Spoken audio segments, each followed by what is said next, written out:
Well, thousands of Donald Trump supporters have been packing the Capital One Arena to watch him take the oath of office. Yeah, so about 2 hours from now, the newly inaugurated president, he's going to return to the arena for a scaled-down indoor presidential parade, if you will.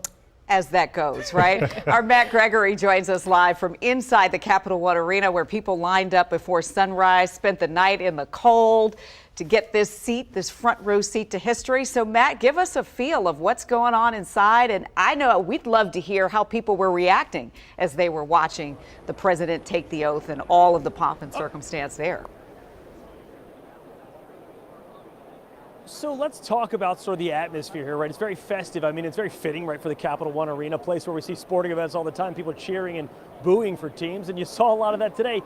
Interestingly enough, the booing sort of changed over when President Biden was seen, or now former President Biden was seen on the big screen, was seen turned into cheers as he was leaving. So as soon as President Trump took the oath of office, those boos turned to cheers where they would see Biden as said goodbye, is how they were kind of framing it here.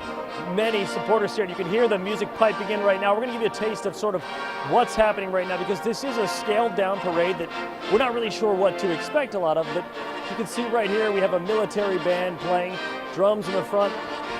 They've just started to play as I was speaking, and we expect to see other bands and pipe and drum orchestras and so on performing for the crowd here as they would have done along the parade route, but obviously scaled down.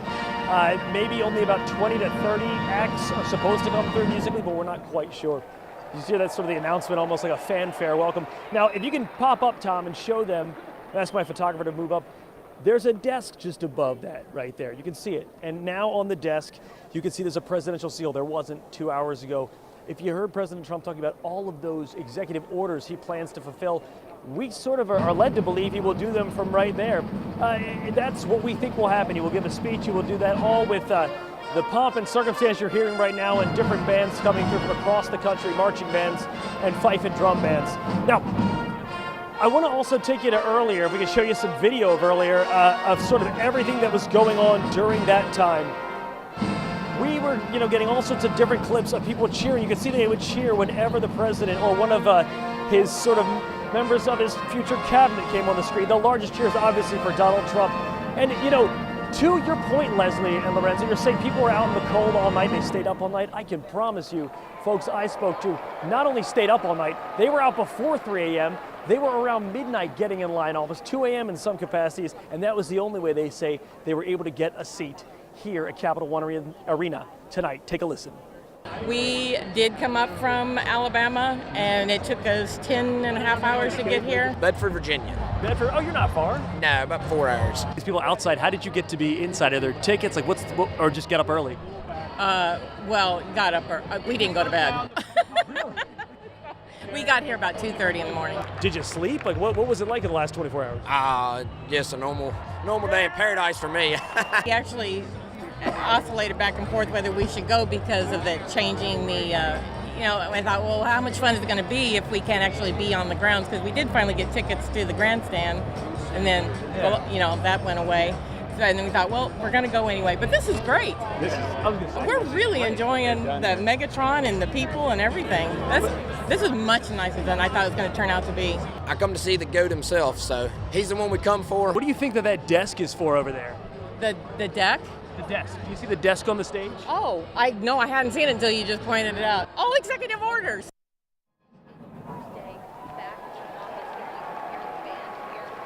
So that was the conclusion. She had come to just about everybody we talked to. I want to point out that gentleman there wearing the American flag suit. I asked him where he got it. He said he got it from Shine, a Chinese company, and then quickly said, I guess we won't be having a lot of that coming up soon. So just a little bit of irony in that entire exchange right there. You can see, though, like I was pointing out earlier, the band has kind of moved off. That's one of them. We were wondering sort of the whole time, because there's not been a whole lot of logistics been given out here as to how this would work. What's a parade indoors look like? But we're getting to see they seem to be coming to the front of the stage, playing and moving on, and everyone's clapping, waiting for that moment when President Trump takes the stage here and apparently might sign executive orders just over my shoulder.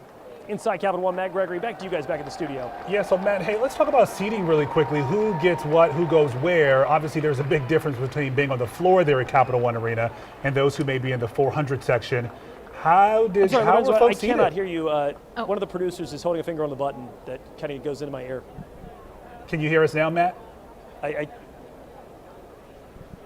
I can hear you now. Okay, yeah, Okay, we were great. asking how Technical- seating. got No, folks it's okay. live We're TV asking issues how happening. seating works out there Go in the ahead. arena. Obviously, you have some folks there in front of the stage. They're on the floor. Are those VIP How's- folks, or were they just in line early? So I think VIPs were almost at random, but they had sort of tickets. Like the woman I spoke to did say, "Oh, we had tickets, wink, wink," and she kind of like she made sort of the air quotes while she said it. But they just had to get in line. They got to come. This were first come, first serve. The others, they all have volunteer. We have our press passes, they're volunteer passes, and they're sort of able to get those seats. They're able to find their way over there. Everyone's being checked as they come in sort of the egress and entrance points here at the bowl level, if you will.